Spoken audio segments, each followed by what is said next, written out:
Hello, welcome. So this is part 14 of 32 of my NFL ranking series, and for this one we have the Miami Dolphins. The Miami Dolphins finished last year with 9 wins, and they were honestly kind of an interesting team last year. The quarterback time was split a little bit between Brissett and Tua, with injuries and then all that, but it was just very interesting because the Dolphins won week 1, then they lost 7 games in a row, and then they finished up winning 8 of their last 9. So they were just a really, really weird team last year. And so now going into this year, they basically are bringing a lot of same pieces back. They got Tyreek Hill from the Chiefs, which is a really good ad for them. So between him and Jalen Waddle, they have two really fast and shifty receivers for Tua to get to. And basically, when it comes into this year, it's going to be all on what can Tua do. With the offensive upgrades that they have, I mean, there is a chance for Tua to take that next step forward, but it's going to be interesting if he can actually do it, if it's going to be more of the same for the Miami Dolphins. So like I said, last year they finished with 9 wins, and if you even look at their schedule, I mean, it's just like, it's very weird how their year ended up last year. Jalen Waddle, towards the end of the year, came out and started proving himself as being a really, really good receiver, and a lot of that happened in that winning streak that they had. But I mean, yeah, like for the most part, it was just, when they lost Tua for a little bit at the beginning of the year, I'm sure that hurt them a little bit when it came to like momentum and everything. But yeah, I just mean like, it's just weird the fact that they lost that many games in a row, and then just like they basically just flipped it around and were able to right the ship and win all those games in a row. Now, basically, when it comes from like to play last year, I mean, there was like some ugly games in there too where their offense struggled a little bit, but then there were some other games where their offense looked really, really good. And basically, a lot of that was just Tua's play was a little bit inconsistent last year. And you could tell, like, I think the injury hurt him maybe a little bit too, but you could just tell sometimes, like, it felt like he was still trying to get himself right a little bit, and so maybe everything just didn't fully click together. Because, yeah, if you look at the roster from this year, it's a lot of, like, bringing back the same names. Like, they still have Jalen Waddle, Cedric Wilson.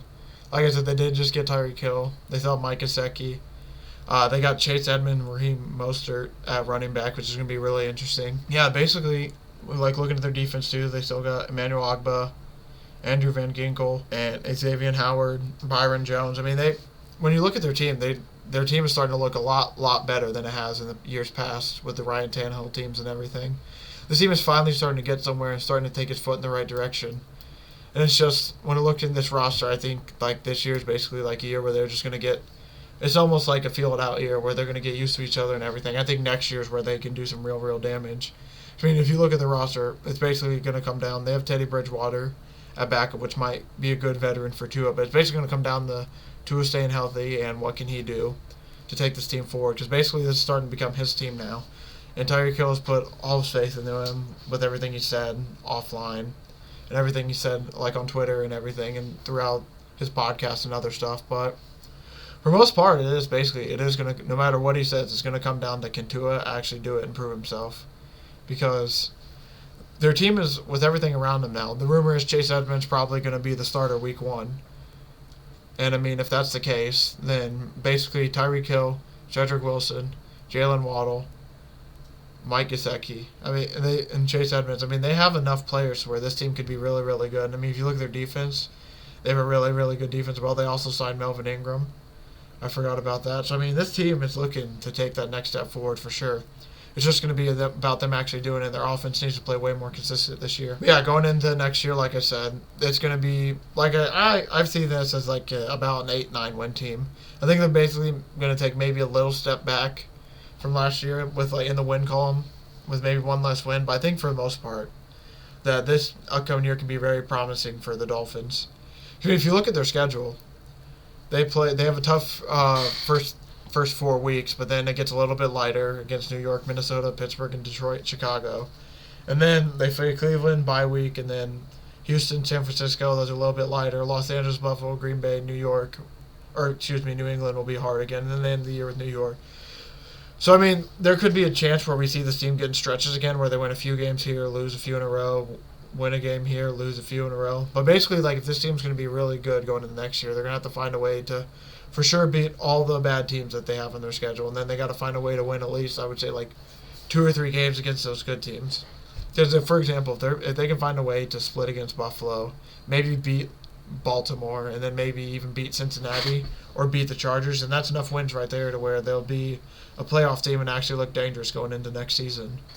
But like I said, most of this comes down to the way Tua's going to play. It's going to be interesting to see what the Dolphins do now going into next year.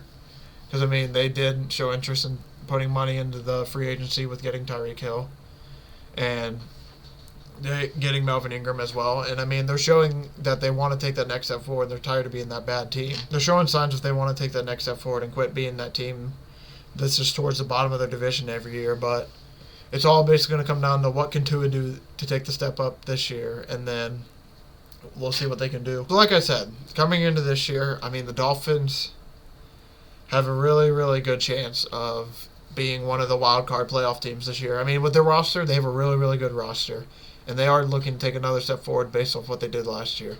Now, they just missed the playoffs last year with 9 wins, and then the Steelers edged them out, I'm assuming, due to tiebreakers. By some way, basically the Dolphins just narrowly missed out on being in the playoffs.